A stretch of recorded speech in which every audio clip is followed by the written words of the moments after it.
கடந்த சில மாதங்களாக பகவானுக்கு தொண்டு செய்வதில் அவருடைய தொண்டர்களைத் தவிர மற்றவர்களும் பங்கு கொண்டனர். அரை மணிக்கு ஒரு தடவை தங்களுக்குள் முறை போட்டுக்கொண்டு பகவானுடைய காலை பிடித்தனர். எனவே இந்த பழக்கம் ஆசிரம நிகழ்ச்சிகளை பாதித்தது. இதையெல்லாம் பகவான் பொறுத்து கொள்வாரா? பகவான் சமயோசிதமாக, நீங்களெல்லாம் சற்று பொறுங்கள், இந்த கால்களை நானும் பிடிக்கிறேன், நானும் புண்ணியம் சம்பாதிக்க வேண்டாமா என்று கூறி அவர்களை விலக்கிவிட்டு தன் கால்களை பிடித்து கொண்டார். இவ்வார்த்தைகளை கேட்ட பக்தர்கள் ரசித்ததோடு மட்டுமல்லாமல் பகவானுடைய காலை தொட வேண்டுமென்ற கொஞ்ச நஞ்ச ஆசைகளையும் துறந்து விட்டார்கள்.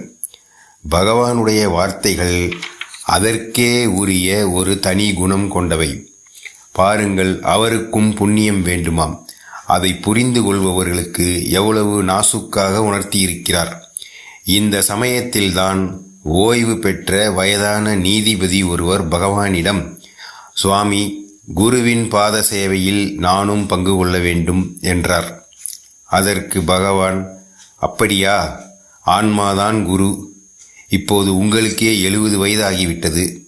நீங்களா எனக்கு சேவை செய்ய வேண்டும்?